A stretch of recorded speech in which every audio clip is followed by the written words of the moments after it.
Welcome to the Betting Above the Rim podcast. Today's date, July 23rd, episode 169 of the Betting Above the Rim podcast.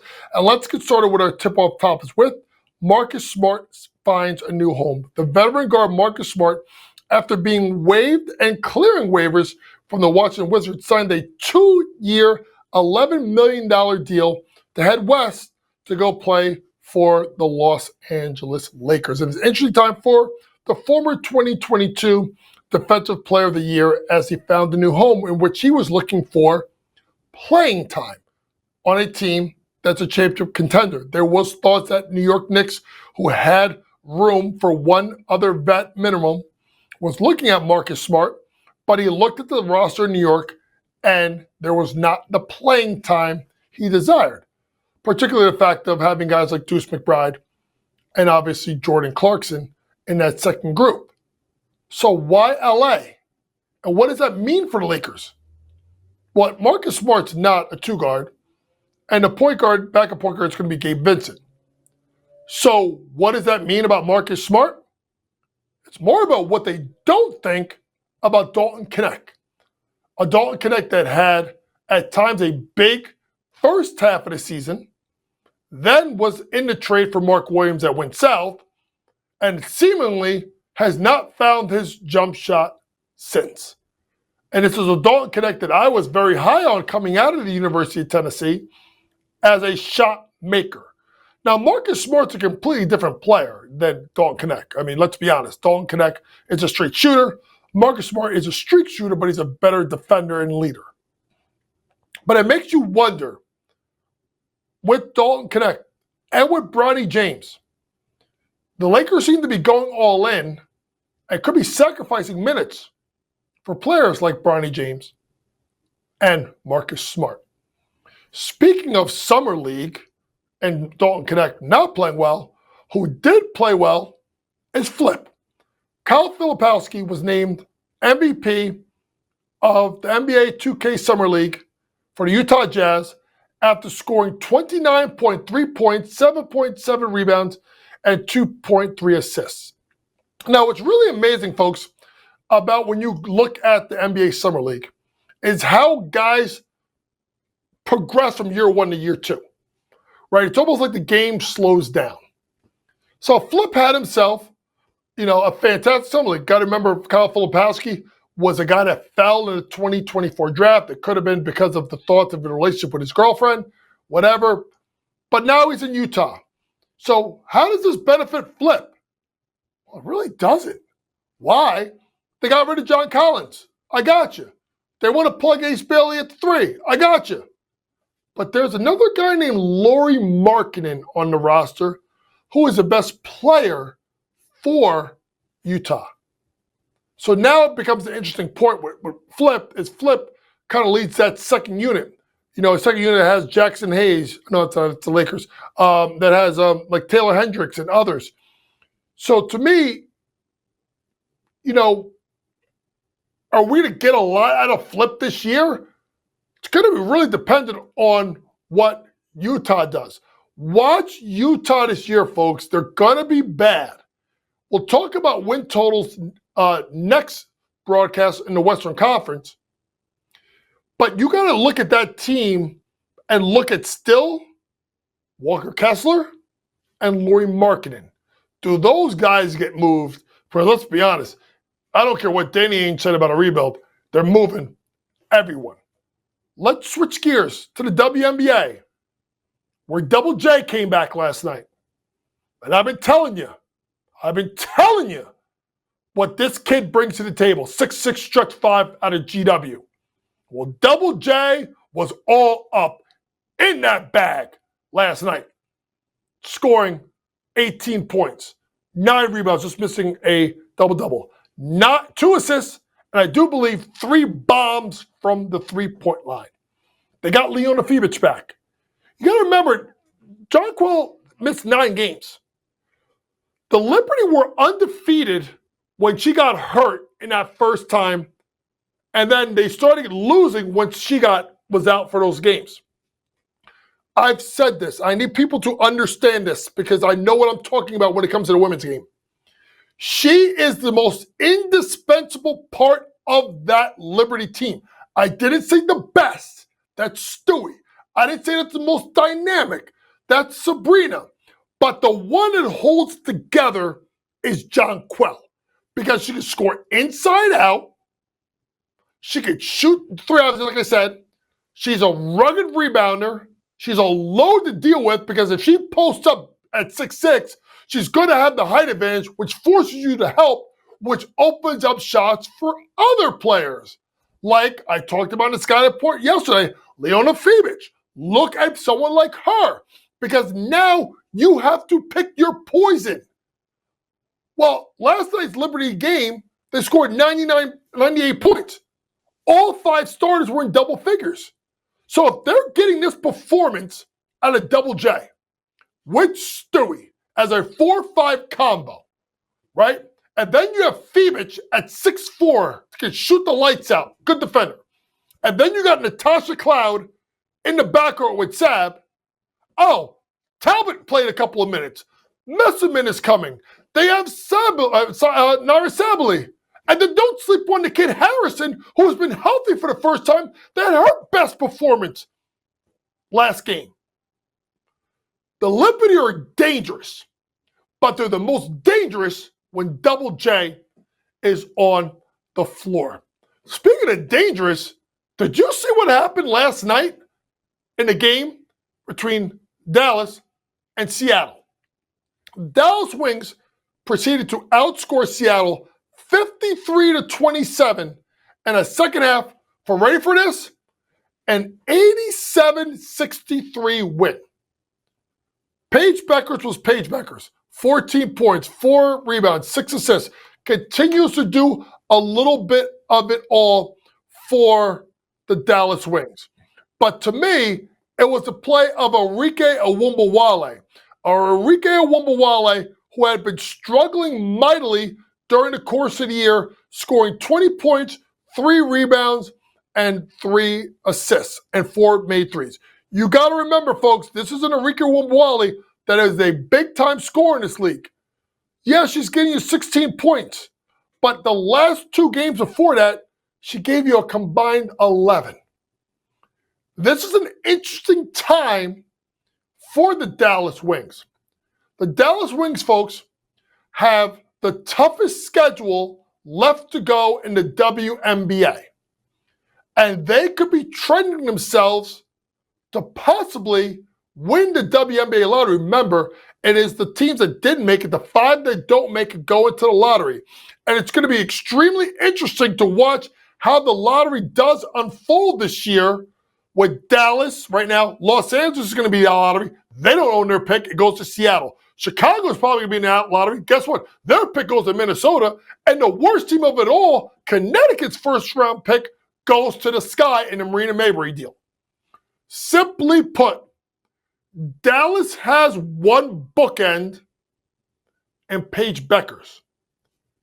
What they don't have, and I know they got the kid from China, is they don't have a pivot. And the person most likely to go number 1 in the WNBA draft in 2026 is the 6'7" center Lauren Betts out of UCLA. Could you imagine Paige and Lauren Betts together? Lord have mercy. Coming up next, we're going to get into our award tour as we're going to look at odds for teams to make the Eastern Conference playoffs. Remember, this is teams to make the final 8, not to make the play-in. So we'll take a look at that on our award tour after this commercial break.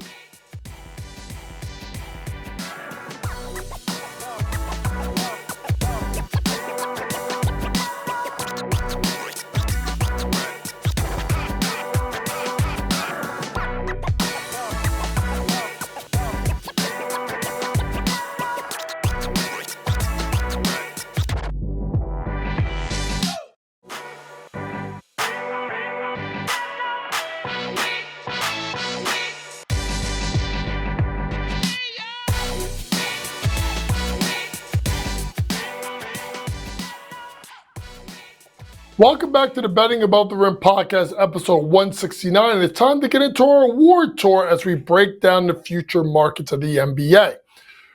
We've gone through who we thought were going to win the division in the Eastern and Western Conference. So now I thought it was a good time to look at who we think are going to make the playoffs. Well, today we'll do the East. Next week we'll do the West. I want people to understand this. I have not looked at the lines. I know who I think is making the playoffs. I know who I think may be better or worse than people expect. But my producer, Matt George, has hid this from me until now. So here are the odds to make the Eastern Conference playoffs. Leading off, we'll just go in alphabetical order. Atlanta minus 650, yes, plus 390, no. Boston minus 290, yes, plus 205, no. Brooklyn, don't even worry about it. Charlotte, why are we asking? Chicago, same thing. Cleveland, they're going to make it. Detroit's going to make it. So let's not even get into this in regards to all the odds, because I'm going to take up the whole segment giving you the yes or no. Make sure you go look around. Various sportsbook will have prices up. But this is just a general of what the sportsbooks have out to make the playoffs. So in looking at that, to me, when you look at New York and when you look at the East, there's 5 teams that are definitely going to make the playoffs. I'm very comfortable right now saying right now. That's New York, Cleveland, Orlando, ready, Detroit, and Atlanta. So if you look at even Detroit being a minus 440, that tells you think they're going to make it, right? When you look at Atlanta, Atlanta's at minus 650 because of the addition they made. They're going to make it. So now let's get into what I call like the maybes, right? So that's basically 5 teams, 3 spots. Indiana, Milwaukee, Boston, Miami, Philadelphia. So where is there the value? Where can you go and hit on one of these teams to make it or miss it? Now, I personally think Boston is going to make it, right? That's 6, right? So now it comes down to the play-in tournament. So Indiana, Milwaukee, Miami, Philadelphia. Folks, I think Philadelphia is going to find a way to make the playoffs. I think they may be better than people think. So obviously that's no value for us at minus 210. Miami becomes interesting because Miami right now is plus 116, yes, minus 154, no. I think the Heat are in trouble. They can't get anyone to go play for them, which is crazy. They missed out on Damian Lillard. So if you want to look at Miami at minus 154 to miss the playoffs, I would not be mad at you. Indiana, Milwaukee. Folks, I am fading Milwaukee. Plus 174 for them to not make the playoffs. Here's why. I got this feeling that it's going to get ugly with Giannis. Giannis will never come out publicly, he's not now, and say that he wants out. But in my opinion, you look at that Central Division with Cleveland, with Detroit, right? With Indiana, with Milwaukee, right? I'm blanking on the 15. Indiana. Right now, I can tell you, in my opinion, that Chicago's better, and I think Detroit's better. Now you're 3. I'm going to trust Rick Carlisle. I know they lost Miles Turner. And I know Tyrese Halliburton is a huge loss. But Pascal can step up and be the primary ball handler at times. T.J. McConnell, we know, is no slouch. They still have Naismith. They still have Nimrod. I thought Bennedict Mathurin emerged in the NBA Finals. So I'm banking on them. So right then and there, I have them 4th in their division. When you think about the Southeast and the Atlantic, both divisions have 2 teams in it that are not going to be very good. Start off in the Atlantic. New York, Philadelphia, who I'm a lot higher on than other people are. Maybe look at the win total over for Philadelphia. I think they're going to be really good because I just have this feeling Joel Embiid's going to be really focused and motivated. And Boston is just too good because I know what they've lost, but it's about what they still have that I think makes them good enough. If those three are there, Toronto and Brooklyn's going to be awful. And Toronto's going to be interesting. I'm going to bring them up in a second. It's the flip side also in the Southeast with having Charlotte in your division and Washington. Washington, I think, is going to be the worst team in the league. I don't care what happens. They already bought out Smart. I'm waiting for them to buy out everybody else. McCollum, Middleton, Olynyk, because they're going to play the young guys. It's about Coulibaly. It's about Sarr. It's about Bud Carrington, right? It's about Trey Johnson. It's about the young guys there in Washington. But even Chicago has got Bazelis. They got Kobe White. Like they got things there, and I think they're better than Brooklyn. I think they're better than Toronto. I think they're better than Charlotte, and I think they're better than Washington. Because of also the fact of that in the division, I can't bank on Milwaukee. But if you're going to say to me, Coach, give me a team that's not in your top 10, that can get into the top 10 and maybe sneak their way into the playoffs, it's Toronto at plus 140. Quickly, Barrett, Barnes, B.I., Podol, starting lineup. If that group stays healthy and Grady Dick is a sixth man, now Boz you off the bench, and Radakovich is a good coach, that's not terrible, folks. So to me, maybe the way to play Toronto is Toronto to make the play-in tournament. Coming up next, we'll get into our scouting report. There are a couple of games in the WNBA. We'll preview them for Thursday night. The Aces and the Indiana Fever, and other matchups, including the Sparks and the Sun. We'll be back with our scouting report after this commercial break.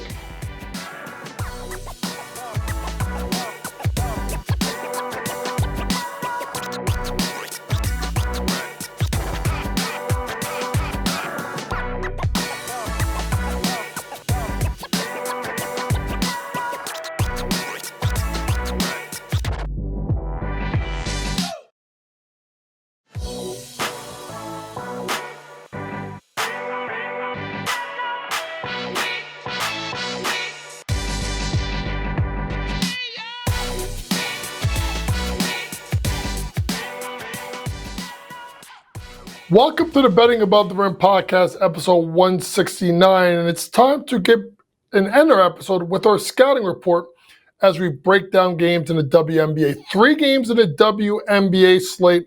Let's kind of slow play it as these games are being played. Let's start chronologically with the first game of the night, and that is Asia Wilson and the Las Vegas Aces taking on Kelsey Mitchell and the Indiana Fever. When you kind of look at this matchup right now, you do have the Aces favored by about 3.5 points, give or take. Over and it's kind of looking at about 162.5. It's interesting, folks, because the Fever, the first time they lost Caitlin Clark, they played well in spots. The last 2 games that they hadn't have Caitlin Clark after she got hurt against Connecticut was a back-to-back game against the Liberty right before the All-Star break, and then the first came out of the All-Star break. And they played well, but they've given up a ton of points. So when you look at this matchup here, and you look at the over-under where it is as 162.5, I think the thing you need to be looking at is the Aces team total. Now, if you start to find that you can get this at minus 150, minus 155 on the money line, I would take the Aces, and even our edge predictions with Sports Grid does have the Aces should win by about 2 points, right? So to me, that's what you'll be looking at when you go there. When you get into the matchup of who you want to look at to score, or any kind of props you're looking at, I think Asia Wilson's got to be the key here in the catalyst. You're going to probably find Asia Wilson's scoring at about 23.5. It's probably her prop.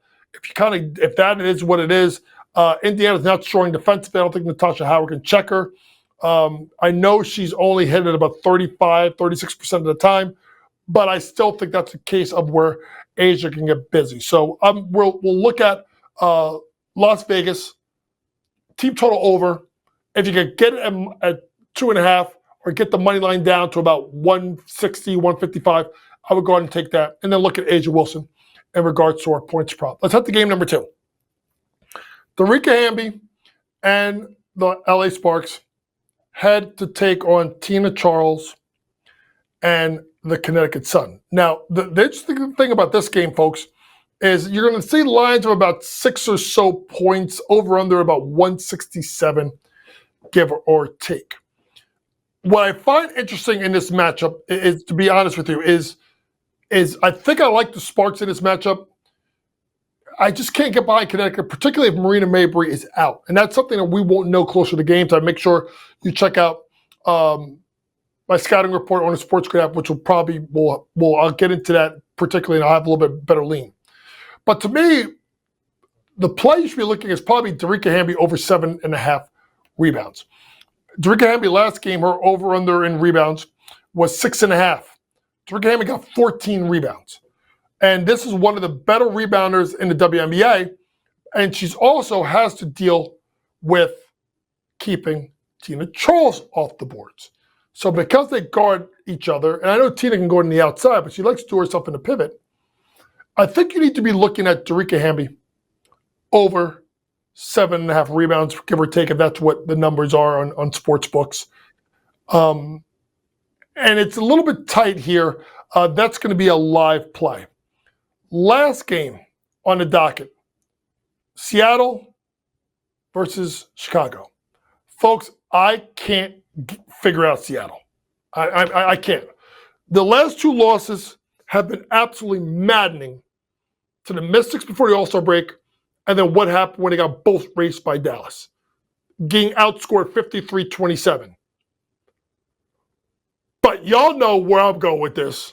Y'all already know, and the predictor for Sports Grid says that they have it right now as a 5-point win for, obviously, the Seattle Storm. Lines are out. You're looking at about 8.5, so it's heavily juiced, and it's a big spread. So where do you go? Just take the Seattle team total over, because Chicago's defense is god-awful. This has been your Betting Above the Rim podcast for July 23rd. For all things sports gambling, download that Sports Grid app. Pre-game, in-game, post-game, props, predictions, and more from the very best in the sports gambling industry. For my producer, Matty George, who always does a great job, I always want to thank you for listening. And please remember, folks, it's smarter to be on Sports Grid. Good night.